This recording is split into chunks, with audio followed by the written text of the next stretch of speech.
Ve beklenen an geldi. Son yaptığımız karavanımız Yaban'ın karavan turuna hepiniz hoş geldiniz. Benim beklentilerimin çok üstüne çıktı. Gerçekten çok güzel bir karavan oldu. O zaman hazırsanız şimdi karavanımız Yaban'ın karavan turunu çekmek için güzel bir yere gidelim.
Yahu ne oldu öyle ya? Hani ismiyle yaşar derler ya, biz buna Yaban ismi koyduk diye coştu çocuk. Atlıyor, zıplıyor, ön kaldırdı ya şurada. Şimdi bugün karavan tur videosu çekmeye geldim ama ben bunu en yakın zamanda olmazsa bir kampa götüreyim ha. Ne dersiniz? Şöyle bir ormanın içlerine, doğanın içine girelim. Çocuk asfaltta geze geze özlemiş herhalde. Bayağı keyif aldı. Ben de keyif aldım açıkçası. Bu arada böyle küçük bir eğim videoda gözükmüyor. Biliyorsunuz böyle şeyler anlaşılmıyor pek. Yani benim şöyle şuralarıma falan gelen böyle bir sert bir eğim vardı. Özellikle son çıktığım yerde. Güzeldi ya, keyifliydi. Neyse, bunları dediğim gibi ileride bir kamp videosu yaparsak onu da görürüz. Ama şimdi karavanımızın karavan turuna geçelim. Yabanımızın karavan turuna isterseniz dışarıdan başlayalım.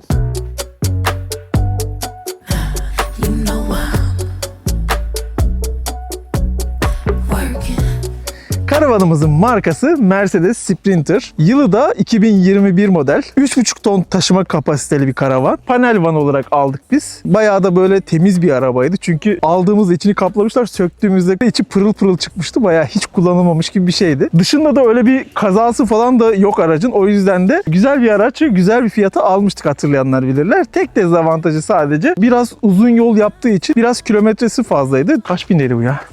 Araç şimdi 485 bin kilometreymiş. Gidip bakıp geldim. Aldığımızda da herhalde 470 binlerde miydi? Öyle bir şeydi herhalde. Biliyorsunuz almadan önce motorcumuz Haluk ustamıza götürmüştük ve o komple her şeyini bilgisayara bağladı. Hatta yetmedi. Turbosunu, partikül filtresini, enjektörleri falan hepsini söküp kontrol etmişti. Öyle almıştık. Hepsini de elden geçti. Çok şükür arabamız sorunsuz bir şekilde gidiyor. Şehirde de aktif bir şekilde kullanıyorum zaten kendisini. Yani diyeceğim o ki siz de böyle araçlar alırken Avrupa çalışmışsa ve sadece otobanlarda falan kullanmışsa, hele ki böyle bir de Mercedes markalarının motorları da uzun süre dayanıklı olduğu için bu kilometrelerde araçlar alırken kontrol ettirirseniz genelde iyi çıkıyor. Şehrin o egzoz dumanlarına maruz kalmaktansa uzun yolda böyle yüksek viteslerde kullanılması avantajlı oluyor. Neyse, bu araç normalde 4x2 arkadan itişli bir araç. Biz bu aracı neden tercih ettik derseniz, bir Mercedes olması. İkincisi, alış videomuzu bilirsiniz. Aslında biz bunun eski modellerine bakıyorduk. Çok iyi fiyata denk gelmesi gibi faktörlerden dolayı açıkçası benim hayallerimin de bir bir arabasıydı. Önü, yüzü çok güzel bir araç bence. O yüzden bunu tercih ettik. İyi ki de tercih etmişiz.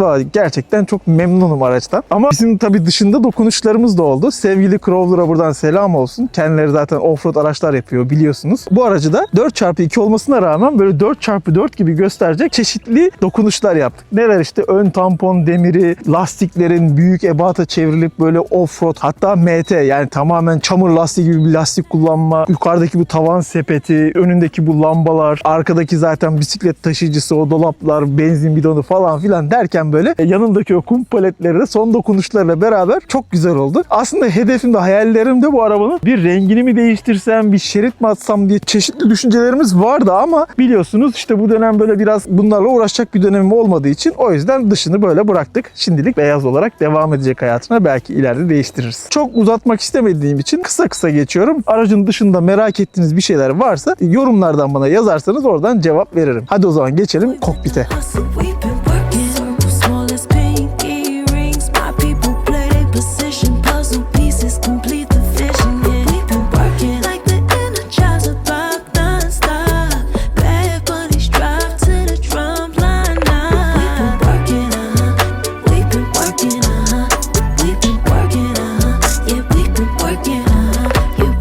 Evet, geldik kokpitimize. Kokpitte biliyorsunuz arkadaşlar bizim bazı dokunuşlarımız oldu. Bunlar da araca bence çok güzel ferahlıklar kattı ve çok kullanışlı oldu. En önemli değişikliğimizden başlayalım. Önce aracımızı 1+1'e çevirdik. Sonra araya bu buzdolabını yerleştirdik ki bu bizim Alaska'da da kullandığımız bir sistem. Onunla çok gezerken tabii kullanamadık ama bunda böyle çok güzel oluyor. Buraya içeceklerini falan koyuyorsun. Açtığın zaman yanında hemen buzdolabın olmuş oluyor. Arkaya gitmeye gerek kalmıyor anlayacağınız. Onun haricinde koltuklarımızı ve tavanımızı renk değişikliği yaptık. Beyaz kumaşa çevirdik. Burada bu kumaş bu araca üst sınıf bir hava verdi. Böyle segment atladı gibi bir şey oldu. Tabii bu segment atlamasına bir de yardımcı olan buradaki gördüğünüz bu ön görünüş. Bu en full modellerinin aslında bir multimedya sistemi ama bir şekilde paraya kıydım. Bunu da aldım buraya koydum. Çünkü çok güzel duruyor. Çok şık duruyor bence. Buraya böyle bir telefonluk konumlandırdım. Direksiyonu da değiştirmek aslında fulle istedim ama verdiğim paraya değecek bir şey olmayacaktı. Çünkü düğmeler çalışmıyor. Bunun full olmadığı için oraya öyle bir sistem gelmediği için sadece süs olarak kalacaktı. O yüzden gerek yok deyip bıraktım onu. Kamera sistemimiz var. Burada aracın her yerini kayıt altına alıyor. Aynı zamanda da görebiliyoruz o ekrandan. Yolda giderken arkayı görmek özellikle çok avantajlı oluyor. Ben onu dikiz aynası gibi kullanıyorum yani anlayacağınız. Bu aynayla çünkü çok görmek mümkün değil arkayı. Onun haricinde dostlar söyleyebileceğim çok kullanışlı bir araba. Özellikle direksiyonu çok güzel. Arabanın tepkimesi çok güzel. Hele ki uzun yolda falan çok keyifli bir kullanımı var. Yani ben çok memnunum. Bu tarz bir araba almayı isteyenler varsa ben hepsinin emsallerine baktım. Yani alınabilecek bana bununla Volkswagen Crafter arasında kalmıştık. Bir de tabii MAN da aynı arabayı üretiyor. Bunu tercih ettik. Çünkü bu denk geldi. Ama yani onlar da alınır. Aynı segmentlerde gibi arabalar. Bazı bunun artıları var. Onun eksileri var. Bazı yerde onun artıları var. Bunun eksileri var ama böyle bir Ducato'lardan işte o Iveco'lardan falan bir tık daha üst segment olarak geçiyor diyebiliriz bu araca. Kokpitimiz böyleydi. O zaman artık en büyük dokunuşlarımızı yaptığımız arka tarafa yani karavan kısmına geçelim isterseniz.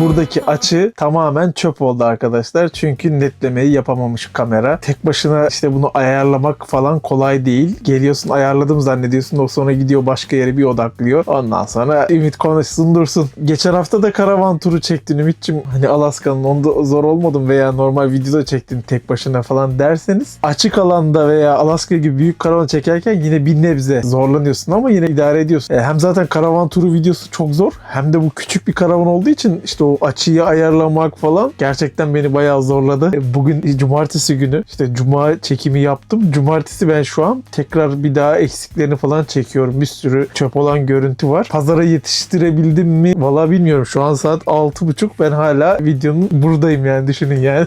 Bundan sonra da kaç dakika video var kim bilir. Şu kardeşinize beğeniyi yağdırın yani. Hani bu videoda hype'dı, beğeniydi, rekor görmezsem vallahi üzülürüm yani. Çünkü çok emek verdim. Bir de Ütopya Köy'de video çekiyorum. üstüne Instagram'ı da aktif tutmaya çalışıyorum falan derken kardeşiniz kafayı yiyecek yani. Zor ama bana da uğraş olduğu için de devam ediyorum. Hem de sizi seviyorsunuz diye içerikleri, özellikle bu Yaman'ın karavan turu çok beklediğiniz için. O yüzden bekletmeyin dedim. Siz de kardeşinizi bekletmeyin. Beğenilere basın. Rekor bir beğeni ve rekor bir hype görmek istiyorum. Şimdiden beğenenlerin elleri dert görmesin. Salonumuza gelirsek, burası aslında karavanın hem salonu, hem yemek odası, hem yatak odası. Yani 3 tane işlevi var. Şimdi öncelikle salonu anlatalım. Salon kısmında gördüğünüz üzere biz burayı L bir dizayn ve burada böyle bir masasıyla ve arkanın sadece perdeyle kapatma şeklinde bir dizayn yaptık. Normalde panel vanlarda böyle bir dizayn yok. Biliyorsunuz şurada ikili koltuk, şu öndeki iki koltukta dönerek böyle burada öyle bir alan oluşturuluyor. Peki siz neden o tasarımı yapmadığınızda böyle bir tasarım yaptınız derseniz, yurt dışında bir hesap yapmıştı. Oradan görmüştük zaten bu tasarım. Siz de belki denk gelmişsinizdir. Bunu dedik bizim dokunuşlarımızla, tecrübelerimizle ne hale getirebiliriz deyip kafa yorduk ve tam istediğimiz şeye ulaştık. Şimdi istediğimiz şey ve tecrübelerimiz bizi nasıl buraya getirdi ve onlar neler, biraz onlardan bahsedeyim isterseniz. Öncelikle bu iki koltuğun dönmesi zor iş arkadaşlar. Bu koltuğu çevirirken o kapıyı açman gerekiyor. Bu koltukta direksiyona falan çarpıyor. Hadi diyelim ki döndürdün. Bunu göze aldın. Sadece o değil arkadaşlar. Bu orta ön tarafla arka taraf açık olunca, zemin özellikle açık olunca, orada işte ayakkabınla girip arabayı kullanırken veya işte orada otururken bütün sokağın pisliği habire karavana geliyor. Çünkü o hareket halindeyken falan o pislik ne yaparsan yap bu tarafa geçiyor. Yani bu iki uğraşla uğraşacağımıza burada 5 dakikada yatağı kurmaya uğraşırız deyip, çünkü bunun kazançlarını da birazdan göreceksiniz, diğer alanlarda nasıl bize alanlar sağladığını göreceksiniz. O yüzden bunu tercih ettik. Aslında mantık olarak çok fazla bir kaybı yok. Bu koltuklar döndüğü zaman zaten neredeyse şuralara falan geliyor yani yine. Bununla aynı yere gelmiş gibi oluyor. Ama burada daha rahat bir koltuğum var. İster böyle uzan, şurayı izle. Mesela diyelim ki ben İstanbul'da Boğaz'ın kenarına arkadaşlarımla yemek yiyeceğim. Sonra da devam edeceğim. O koltukları çevireceğim falan. Hani uzun dursam çevirirsin ama kısa bir oturumda onları çevirmek, sonra yola çıkarken tekrar hadi çevirmek oldu ki ani bir şey oldu. Hızlıca gitmem gerekti. Koltukları çevirip de arabayı kullanman gerekiyor falan ya. O koltuk döndürme olayını çok mantıklı bulmadığımız için bu tasarımın çok daha mantıklı olduğunu düşünüyoruz. Yani illaki standart tasarım yapacaksanız bile şuraya L'yi koyun. Koltuk burada bitiyor ya normalde diyelim. Banyoyu buraya koyun yani. Onu da yapanlar var zaten. Yurt dışında örneklerini görmüşsünüzdür. Ama bence o ikili koltuk çok elzem bir durum olmadıkça bence yapmayın derim. Arkaya geçemezsin diyebilirsiniz. Buyurun hemen geçeyim. Bu kadar. Geçiyorsun yine. Şöyle geleyim.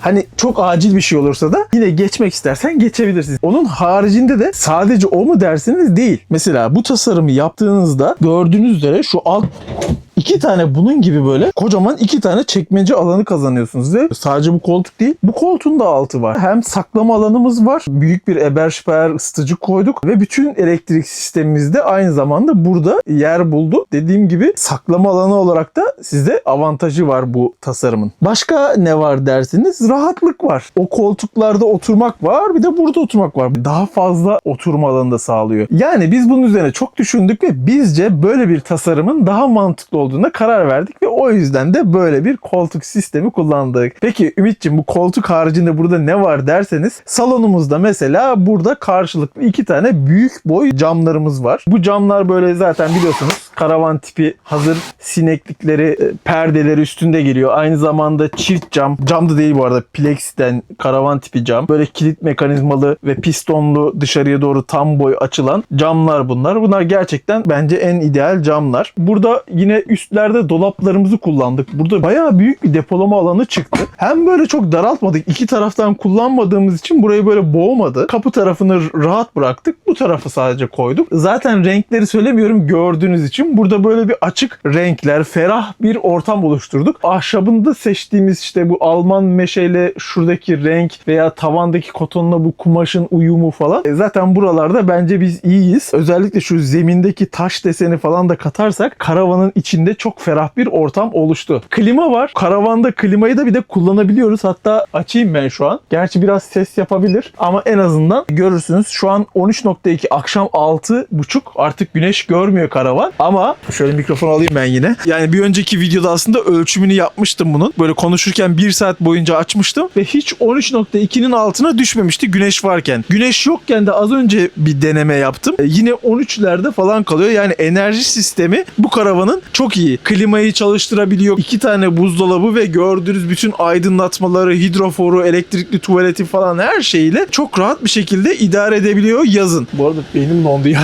Şunu kapatayım. Tabii hemen kapanmıyor. Tabii bu bize çok büyük bir avantaj sağlıyor. Çok iyi bir enerji sistemi var. Aküleriyle, MPPT'siyle, önden aracı şarj etmesiyle istediğin zaman, ki zaten 3 tane güneş paneli de koyduk. Güneş panelleriyle falan bayağı böyle bildiğiniz dolu paket bir araba oldu. Tavan demişken de normalde bir panel vanına sığmayacak şekilde ama önceden hesapladığımız için her şeyi koyabildik. Ne koyduk? Klima koyduk. Burada gördüğünüz kocaman bir heki. Işığını falan da kullanıyorsun bu arada. Çok iyi bir heki bu. Eğer karavanınızda alan varsa mutlaka koyun. İşte bu bakın böyle buraya ferahlığı da veren, o gökyüzünde görme imkanını sağlayan bir şey. Aynı zamanda burada birazdan bahsedeceğim sobamızın baca çıkışı var. Yetti mi yetmedi arkadaşlar. Tuvaletin de yine bir hekisi var. Bunların hepsini hesaplayınca böyle sığdırılabiliyor. Ama böyle gıdı gıdına tavanda, siz de zaten görüntüleri az önce gördünüz. Ama o güneş panelleri işte bize ne sağlıyor? Yazın bu klimayı veya buzdolaplarının bütün elektroniğini güneş varken çalıştırmayı sağlıyor. Bu boyuttaki bir karavan için gerçekten çok donanımlı bir karavan oldu diyebilirim. Görsel anlamda zaten görüyorsunuz, bu kullanılan kontroller falan da bu arada hepsi sağlığa uygun bir şekilde yapılan yapım aşamalarından biliyorsunuzdur. O zamanlar bahsetmiştik ama bu aracı kaç aydır da kullanıyoruz. Güneşin altında kaldığı zaman, karavanın içine girdiğin zaman normalde böyle bir acı bir koku olur. Böyle göz yakar falan. Bunda sıfır. Hiç ne koku var ne de böyle bir göz yakma falan var. Yani o gerçekten dedikleri gibi sağlığa uygun. Bu yat tipi zaten hafif de ve böyle hazır kaplamalı kontroller kullanmak yani hem aracı yaparken çok kolaylıklı hem de görsel olarak da şov yapıyor. Böyle bir üst segment hissi arka tarafta da veriyor. Aynı o ön tarafta verdiği hissi devam ettirebiliyor. Bunun haricinde o hissi veren bir de burada gördüğünüz üzere şöyle bir tabletimiz var. Bunu buraya neden konumlandırdım? Hani biz bir şey izlemek için başka bir yol daha bulduğumuz için bunu küçük kullandım ama buraya büyük bir boy tablet kullanırsanız bunu böyle istediğiniz gibi çevirip televizyon gibi de kullanabilirsiniz. Aynı zamanda biz bütün karavanın ışıklarını, mesela bakın şöyle göstereyim hemen. Mesela şunu kapattım. Bakın bunu kapattım. Böyle gördüğünüz üzere hepsini buradan açıp kapatabiliyoruz. Sadece açıp kapatmıyoruz. Bunları böyle derecelerini de ayarlayabiliyoruz. Mesela nasıl? Şöyle göstereyim. Bakın şuradan görüyorsunuzdur.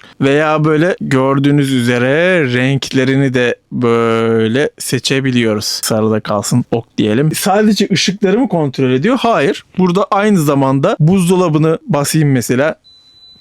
Sesi duydunuz. Büyük buzdolabı şu an açık değil, ben kapatıyorum. Tuvaleti, tavan hekisi gördüğünüz üzere ışıkları onun da buradan açıp kapatılabiliyor. USB'leri, sesini duydunuz, invertör veya işte banyo led, ortam ısıtıcısı, buzdolabı, diğer şu ön taraftaki hidrofor, hepsini buradan kontrol etme imkanı sağlıyor. Bunun haricinde bir de böyle voltajını görebiliyorsun, ne kadar harcanıyor onu görüyorsun, temiz su, kirli su, dereceler, ortam sıcaklığı, her şeyi görüyorsun. Yani bütün karavanı tabletten kontrol ettiğimiz için de yani bu da karavana böyle bir lükslük katıyor. Hem de konfor katıyor. Bunu da buraya takmak da benim orijinal fikirlerimden bir tanesi dostlar. Bunu öneririm. Çünkü böyle dışarıdan geldiğinizde ışıkları veya çıkarken ışıkları kapatıp açabiliyorsunuz. İçine girmeden buradan görebiliyorsunuz. Aynı zamanda dediğim gibi bunu televizyon olarak da kullanabilirsiniz. Bir tane ayak alarak şuraya takılan ayaklardan alıp burada konumlandırabilirsiniz. Bu gerçekten iyi fikirlerden birisi. İyi fikir demişken bir fikrimden daha bahsedeyim. Biz bir şey izleyecek olursak nereden izleriz diye az önce bir pas atmıştım. Onu da hemen göstereyim.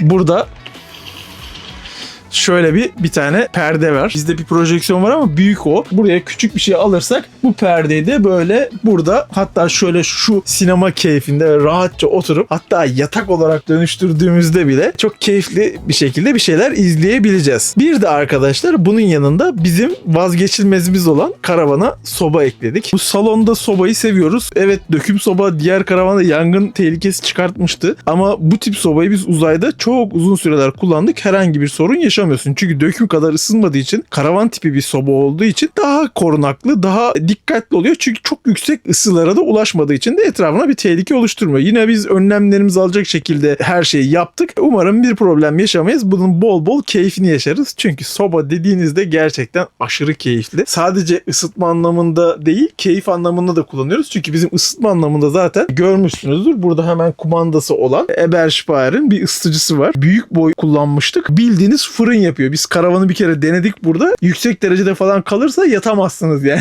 Öyle sıcak yapıyor. Isıtma ve soğutma ve görsel anlamda da salonumuz tam istediğimiz gibi oldu diyebiliriz arkadaşlar. Benim atladığım bir şey var mı bilmiyorum. Unuttuğum bir şey varsa yine dediğim gibi yorumlarda yazabilirsiniz. Ama aklıma gelen şeyleri bahsettim. Yine ileride böyle kamplarımız olduğunda da zaten kullanırken de gördükçe siz de ne kadar kullanışlı ve ne kadar ferah bir karavan yaptığımızı anlarsınız.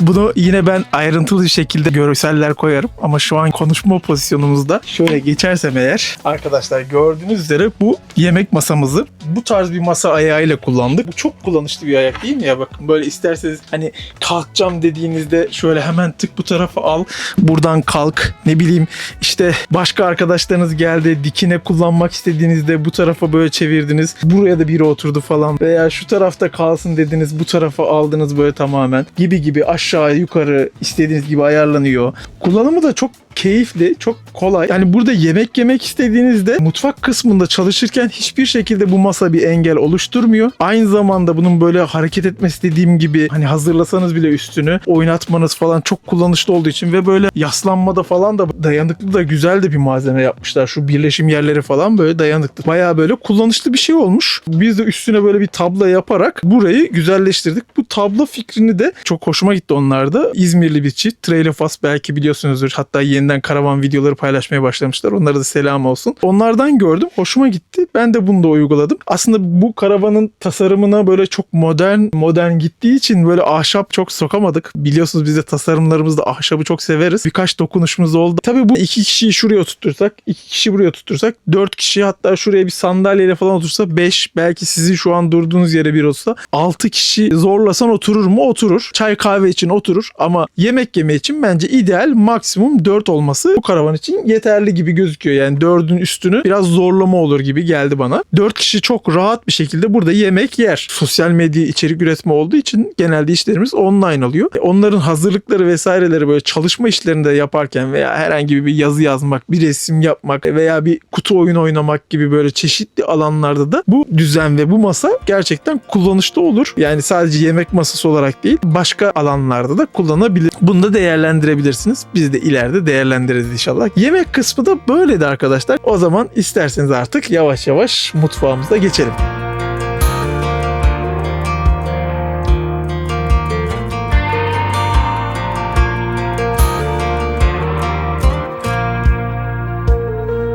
That girl is a runner. She was born to get away. Hear that two-tone humming, headed out to the highway. Dostlar yaz geldi herhalde he? Ya ne kadar sıcak. Hava bugün böyle bir basık bir hava var. Valla mecburen klimayı açtım. Bu tarafta kaldığı için ama buraya çok ses gelmez diye açtım artık. Ses geliyorsa da umarım çok rahatsız edici olmaz. Bir daha çekmek zorunda kalmam inşallah. Çünkü vakit yok. Şimdi gelelim mutfağımıza. Bir karavanda görebileceğiniz en büyük mutfağı Alaska'da yapmıştık. Şimdi de bir panel van'da görebileceğiniz en büyük mutfak. Yine karşılıklı 2 tane alan. Gördüğünüz üzere böyle bir fırınımız var. Bu tarafta çok büyük ev tipi bir lavabomuz var. Çok kullanışlı bir lavabo. Burada yine böyle bir ferahlık versin diye lavabo önünde camları çok severiz biz. Bir tane mutfağa cam koyduk. Bu tarafa koymadık çünkü zaten bu fırının kapağı açıldığı zaman burayı böyle kapatıyor. Aynı zamanda panel vanlarda sürgülü kapı da bu tarafa doğru geldiği için oraya bir cam koyma imkanın, açılır cam koyma imkanı en azından olmuyor. Sürgülü de koymak istemedik. Böyle burayı çok da bozmayalım dedik. Şimdi önce bu taraftan başlayayım. Burası yemeği pişirme alanımız. Burada gördüğünüz üzere bir tane aspiratörümüz konumlandırılmış. anda hemen çalıştı gördüğünüz üzere. İstersek bunun derecesi de var. Fanını az veya tamamen kapalı, ışığını da istediğimiz zaman açıp kapatabildiğimiz böyle bir aspiratör konumlandırdık. Hemen altında da dubleks tip, böyle altında fırını olan hem de üstünde 3 tane ocağı olan gazlı bir fırın koyduk. Panel van da bunlar arkadaşlar. Şaka gibi değil mi? Onun haricinde buraya hemen bir tane USB, bir tane de priz konumlandırdık. Bu arada çok önemli bence bu. Küçük bir ayrıntı ama prizler hem kapaklı hem de bunların hepsinde de Type-C özelliği var ve şu an burada gördüğünüz üzere bunun üzerinde de voltajda görebiliyorsun. Bazılarında böyle hani uzakta da olsak yine görelim diye. Type-C olması da zaten şu an her şey Type-C'ye döndüğü için USB çok az kullanılıyor. Ama mutfakta da buna yer verdik. Hemen burada yemeklerimizi hazırlamak için bıçaklık koydum. Gördüğünüz üzere. Ümit'ciğim burada alanın yetmez bu kadar tezgah. Çünkü buraya böyle geniş bir lavabo koyduğumuz için hani bu tezgah yetmez derseniz buyurun.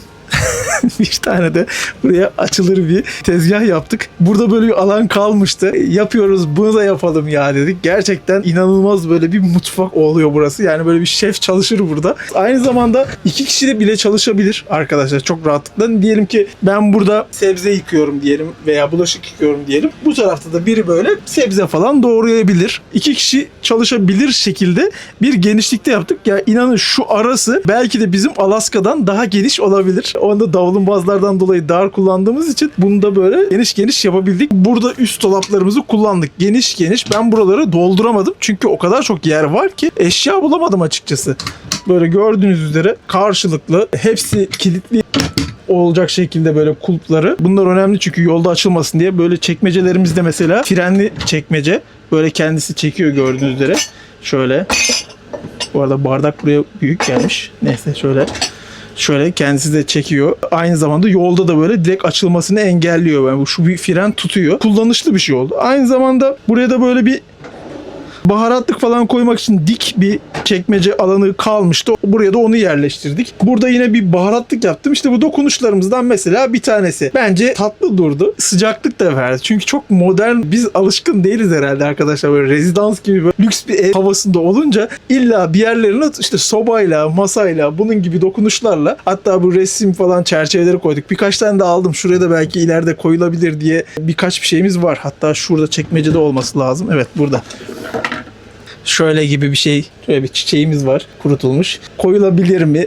Koyulabilir. Çok da doldurmak da istemiyorum. Sade hali de güzel, kullanışlı. Bilmiyorum artık. Siz nasıl, beğendiniz mi? Böyle yere de etnik bir halı aldık. O da buraya böyle bir sıcaklık kattığını düşünüyorum tasarım anlamında. Aynı zamanda az önce gördünüz. Burada böyle çatal bıçaklık, bir de altta kocaman bir dolap. Aynı zamanda burada da yine ikili dolabımız karşılıklı. Bol saklama alanları olan güzel bir tezgahımız var. Bu tarafa geçersek arkadaşlar, deliler durmadılar buraya. Aynı Alaska'da koyduğumuz, o kullandığımız koca lavabo gibi buraya da bir lavabo kullandık. Hatta şunu da şöyle çıkarayım. Yolculuk hallerindeyken aşağı koyuyorum onu. Kesme tahtalı. Zaten ayrıntıları şu an gelir size. Burada böyle birçok fonksiyonu olan bir lavabo ve bir musluk sistemi kullandık. Belki bu araç için fazla diyebilirsiniz. Evet, haklı olabilirsiniz. Buraya çünkü bebek koy yıka gibi bir lavabo. Böyle bir panelden aracı da bu kullanılır mı arkadaş diyebilirsiniz. Evet, kullanılmayabilir ama biz kullanıyoruz. Biz seviyoruz böyle geniş kullanmak. Bardak yıkama aparatıymış, sebze yıkama suyuymuş, çeşmesi uzuyormuş, ediyormuş falan gibi böyle güzel lavaboları seviyoruz ki bu araca da yakıştı bence. Çünkü bu kadar her şeyi kullandık. Aspiratöründen klimasına, ısıtmasına kadar her şeyi bu kadar üst sınıf yaptıysak lavabosu da basit kalmamalıydı diye düşündüğümüz için böyle yaptık arkadaşlar. Umarım sizler de beğenmişsinizdir. Lavabomuzun altında yine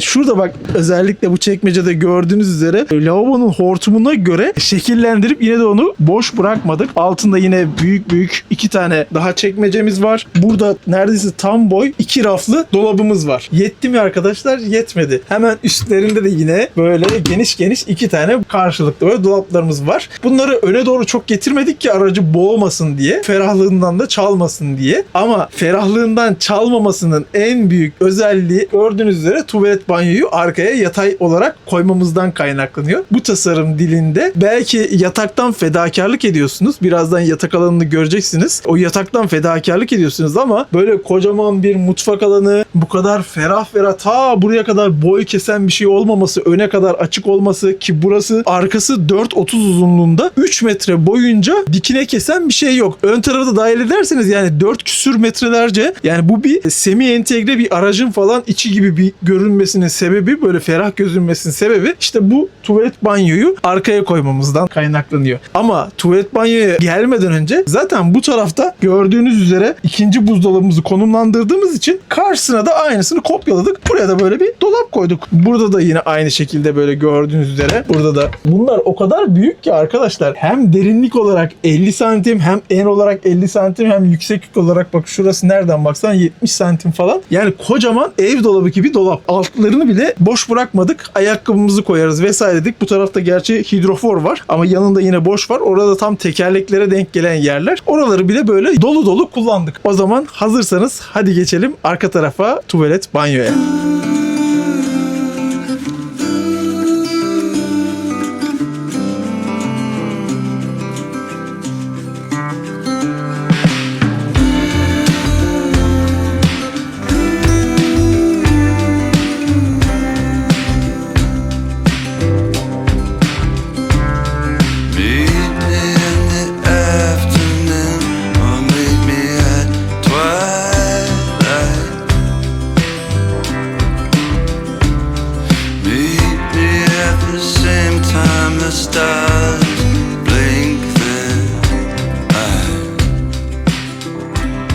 Tuvalet, banyo ve lavabo alanımıza hoş geldiniz. Bu kapıyı şöyle kapatayım olmazsa. Böyle daha güzel oldu. Burası 70 küsür santimlerde böyle bombeli olduğu için böyle arkası. Bazı yerler değişiyor ama en dar yeri 70 olan ve eni de aracın eni olan işte 1.80 eninde bir tuvalet banyo alanı kullandık. Burada gördüğünüz üzere yine üstlerde 2 tane saklama alanı var. Hemen burada da isterseniz kokuyu dışarı atan, isterseniz içeriye ferahlık veren fanlı hekimiz var. Burada böyle bir saklama alanı, böyle duşluk. Burada da duş başlığı. Buraya böyle bir duş perdesi rayı aldık. Gerekirse ya şu tarafta ya bu tarafta toplayacağımız şekilde duş perdemiz var. Onu kullanırken hani etrafa su sıçramasın diye. Bu tam ortada durduğum yer zaten sandık haline getirdik. Zemin olarak bir problemimiz yok. Ama etrafa yine sıçramasın yıkanırken diye. Hani bu tuvalet sürekli ıslanmasın, lavabo ıslanmasın diye de biz bir şey düşündük. Nereye takarız bilmediğim için sadece bunun yol halindeki aparatını taktım. Diğer aparatını perdeden sonra takacağım. Bir tek karavanda tamamlanmayan kısımda burası. Bunun da hortumunu uzun kullandık. Mesela dış duş almak istediğimde de ayaklarım kum oldu, denizden geldim dediğinizde de kullanabileceğiniz sistemde yaptık. Aynı zamanda buraya böyle bir ayna yaptık. Lavaboyu böyle konumlandırdık. Bu lavabonun altında 200 litreye yakın güzel bir su depomuz var. Su deponun dolumu da burada. Bunun üstünü de biz dedik ki lavabo olarak kullanalım. Böyle yine ev tipi gibi geniş geniş olsun ki abdest alırken buradan rahat rahat kullanabileceğimiz. Aynı zamanda bir havluluk, yine priz ve USB. Buraya böyle bir sabunluk kullandık. Böyle bu tarafta güzel bir lavabo sistemi oldu. Ortası dediğim gibi yine duş olarak kullanılacak. Bu tarafı da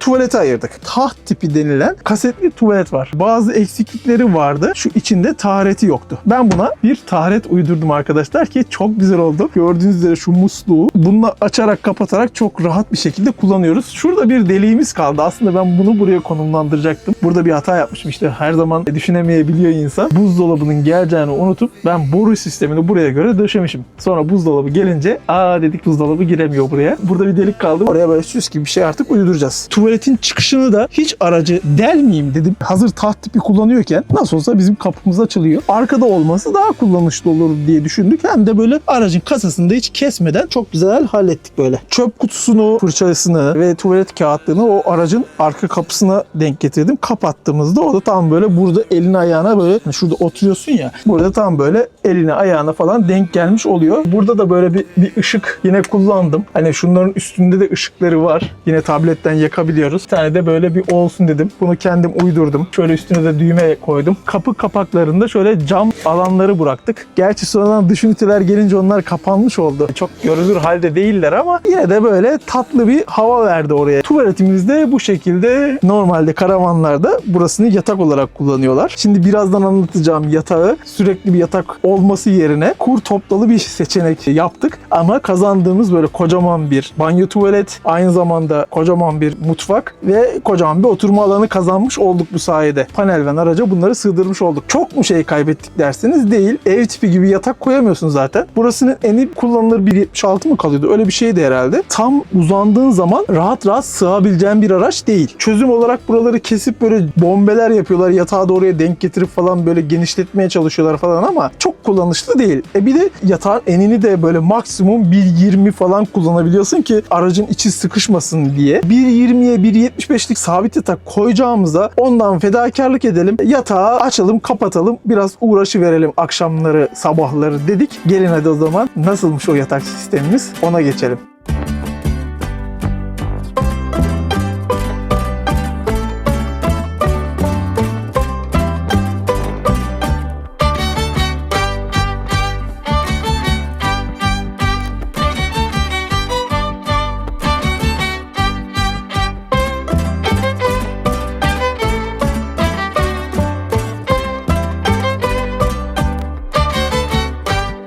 Şimdi gelelim buraya yatak dönüşümüne. Eksi yönü olarak sayılacak bir şey varsa bu yatağın dönüşümü. Eğer üşengeçseniz ve ben onunla uğraşmak istemem derseniz ben gideyim abi yatağıma yatayım veya işte sen burada otururken 2 kişisiniz diyelim misal ben gideyim oraya yatayım derseniz o zaman bu tasarım uygun değil. Ama birlikte hareket edilen bir çiftseniz eğer bu tasarım size uygun. Mesela diyelim ki sabah kalktınız hemen tık tık toparlamasını yapıyorsunuz. Kahvaltınızı yapıyorsunuz sonra çıkıyorsunuz mesela diyelim geziyorsunuz, geliyorsunuz falan. Akşam yatacağınız zaman yatağı çeviriyorsanız eğer o zaman çok da zorlayıcı bir durumu yok açıkçası. Zaten şu an görüntülerde görüyorsunuz. Herhalde böyle maksimum 5 dakikada tık tık tık yatağa dönüşüyor.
Hani bunların sürgülü böyle buralardan çıkan sistemde yapılanları da var ama ilk karavanımız Atlas'ı bilenler bilir. Onu da kullanmıştık. Böyle bir dengesiz böyle çok sağlam değil eğreti durduğu için onu bu karavanda uygulamadık. Önceden zaten sağ olsun Doğukancığım bu sistemi hep kullandığı için onun önerisiyle biz de bunu denedik. Valla gerçekten iyi ki de denemişiz diyoruz. Hemen böyle takla attırıyoruz. Oradan da bir takla attırıyoruz. Minderlerini de yine cırtlı neden yaptık? Bu önemli. Minderlerin arası açılmasın. Hem koltuklarda kaymasın diye hem de yatak kısmını çevirdiğimizde de yine oralarda da aynı karşılayan cırtları yaptık ki oynamasın, kaymasın diye bir sistem yaptık. Minderlerimiz zaten çok rahat. Sağ olsun bu koltuk kumaşlarımızı yapan Letto Grant'ı biliyorsunuz. Sevgili abicim, dostumuz artık hatta bizim. Sağ olsun rica ettim. Yatak yaptı. Ya o araya düşme, bel böyle boşluğa gelme falan ben onları hiç sevmiyorum. O yatak öncesi onu seriyorum. Sonra nevresimleri ondan sonra geçiriyorum. Böyle yatağa dönüştüğünde de burada 1.90'a 1.20 yani arka arkaya kullanacağınız yatağı burada da oluşturabiliyorsunuz. Ama isterseniz eğer tam benim şu an oturduğum bu parça da yine ayrı olarak böyle buraya bir daha açılabiliyor. Burada soba olmasa eğer orayla birleştiğinde, yani ben böyle bir tasarım yapacağım ve soba kullanmayacağım derseniz eğer, hani şu sırt yaslanmalarından hadi bir 15 santim kaybettin diyelim, 1.50'ye 1.90 bir yatak, buraya mutfaktan kısarsanız 2 metre 2.10 artık ne kadar isterseniz böyle bildiğiniz ev tipi bir yatağa da dönüştürebilme imkanı da sağlıyor. Bunu da ekstra bilgi olarak vereyim. Ama biz burada Hasibe'nin bir gün akrabaları gelmişti. Bizim Alaska'da kalmışlardı. Biz ikimiz kapının önünde bu karavanda bir kere yattık. 2 kişi de çok rahat yatılıyor yani. Onu da böyle ekstra bilgi olarak vereyim. Umarım ileride de inşallah kullanmak nasip olur. Biz bu karavanı yaptık ama kullanmak çok nasip olmadı. İsterdim ki bu karavan turunda böyle birlikte çekelim ama yani henüz öyle bir durum oluşmadığı için de sizden de çok istek gelince hazır Alaska'nın da böyle karavan turunda yeni paylaşmışken bunu da paylaşayım dedim. Tabii tek başına özellikle böyle karavan turu gibi bir video çekiyorsanız 2 haftadır arka arkaya arkadaşlar bunun temizliğiydi, eksiklerini tamamlamaydı falan. Ümit kardeşiniz bayağı uğraştı. Rica ediyorum artık televizyondan izleyenler bir telefonlara girip böyle bir beğeniye bassınlar. Hype verirseniz, beğendiyseniz veya söylemek istediğiniz bir şeyler varsa yazarak, arkadaşlarınızla, dostlarınızla bakın böyle bir karavanda yapılmış deyip paylaşarak destek olursanız çok mutlu olurum. Çünkü gerçekten büyük bir emek verdim. Editiyle falan böyle 3 günümü alacak bir mesai arkadaşlar. Sizler için tek başıma da olsa bunu böyle güzel bir şekilde çekmeye çalıştım. Umarım gerçekten beğenmişsinizdir. Beğenenlerin de, vakit ayırıp da izleyenlerin de inşallah hayalinde böyle bir karavan varsa bundan çok çok daha güzelleri sizlere nasip olsun. Böyle bir karavan sahip olmak hem araba gibi kullanabiliyorsunuz hem de biz o yüzden yaptık zaten. Böyle İstanbul'da veya işte herhangi şehrinizde yakınlarında böyle gidip de piknik yapacağınız zaman bile burada belli eşyalarınızın olması, namazımı kılacağım dediğimde şuraya gelip namazını kılabilirsin. Elin ayağın kirlendi girip yıkayabilirsin. Lavabon yanında burada hani bulaşıklarını yıkayabilirsin. Yemeğini pişirebilirsin. Fırın bile var yani. Soba bile var. Düşünün. Araba olacağına böyle bir şeyin olması çok daha avantajlı olur bence. Uzun yol yaparsanız durduğunuzda hemen arkaya yoruldunuz geçip dinlenebileceğiniz, yolda yemek yapabileceğiniz, özellikle tatile gittiğinizde ıssız plajlarda bile çok rahat bir şekilde hani ıslak ıslak arabanıza binip dönmek yerine veya kumlu kumlu, tuzlu tuzlu dönmek yerine girip duşunuzu alıp tertemiz yemeğinizi de yiyip falan dönebileceğiniz bir araç aslında bu. Size bunu sunuyor. Hem böyle kompakt, şehir içinde biraz belki park bulmakta falan zorluk çekebilirsiniz. Biraz belki yakıtı oralarda belki biraz rahatlığınız varsa eğer kesinlikle tavsiye ederim. Bu öyle bir karavan. Yani bununla yaşanır mı? Yaşamak isterseniz yaşanır. Biz deneyimledik. Biraz zorlayıcı olur. Çamaşır makinesi olmaması, temiz su deposu, pis su deposu vesaire bunların kısıtlı bulunması, her ne kadar alan ferah olsa da biraz küçük olmasından dolayı böyle daha çok tatil karavanı olarak diyebiliriz bu karavanlara. Camper diye geçiyor zaten dünyada da. En fazla yurt dışına gittin diyelim. 1 aylık bir tur yaptın. Gelirsin evinde ondan sonra keyfini çıkarırsın gibi bir araç. Avrupa'da da herkesin kapısında birer karavan olduğunu düşünürsek eğer, ben şehir içinde de rahat rahat kullanayım, işte semi entegreler, tam entegreler beni zorlar boyut olarak diyorsanız kendi orijinal kasasını kullanarak, ki bunlar kargo aracı olarak falan, ambulans, işte servis, okul servisi falan olarak her yere giriyor çıkıyor biliyorsunuz. Rahatlıkla kullanabileceğiniz bir araç olarak tercih edebilirsiniz. Bütün yaptığımız her şeyden çok memnun kaldım. Yapım aşamalarında zaten her şeyi ayrıntılı çektik. Her şeyi oralardan inceleyebilirsiniz, görebilirsiniz. Bu karavanda öncelikle Doğukan'a çok teşekkür ediyorum. Atölyesinin kapılarını açtı. Büyük özveriyle destek oldu ve bu karavanı birlikte yapmak nasip oldu. Aslında çok 3 ay gibi kısa bir zamanda yapmıştık ama karavan turu için biraz beklememiz gerekti. Onun haricinde tabii ki son dokunuşları yaparken işte bu sobanın fayansları olsun, içerideki bu dekoratif hava olsun. Her yerde emeği olduğu gibi Hasibe'nin de birçok emeği var. Ona da çok teşekkür ediyorum buradan. Onun haricinde ben de bayağı bir emek verdim arkadaşlar yine. Güzel oldu. Bu karavan bu zamana kadarki diğer yaptığım karavanlara göre en modern ve en full paket bir karavan diyebiliriz buna. Benim için de farklı bir deneyim olmuş oldu. Yani sizlere de gönül rahatlığıyla yaptığımız her şeyi öneririm. Eğer böyle bir tasarımlı bir karavan yapmak isterseniz de mutlaka tavsiye ederim. İzlediğiniz için çok teşekkür ediyorum. Haftaya artık bir kamp videosu gelebilir. Belki bir Alaska'dan bir video gelebilir. Güzel içerikler sizler için üretmeye devam ediyorum. Instagram'dan da takip etmek isterseniz oradan da günlük aktivitelerimi paylaşmaya çalışıyorum. Böyle bir dönemdeyiz. Dediğim gibi yine gelişmeler oldukça size de zaten paylaşıyor olacağım ama güzel dileklerinizi ve dualarınızı bizden eksik etmeyin diyorum. Bir dahaki videoya görüşene kadar kendinize iyi bakın. Allah'a emanet olun.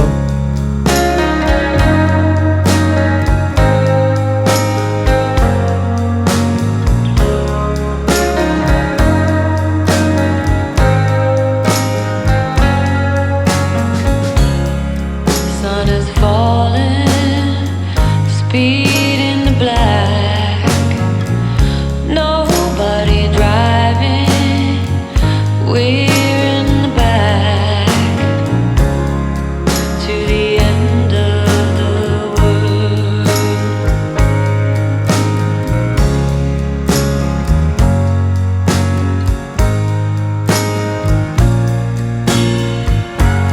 Tides will rise, tides will fall with the gravity of you to the end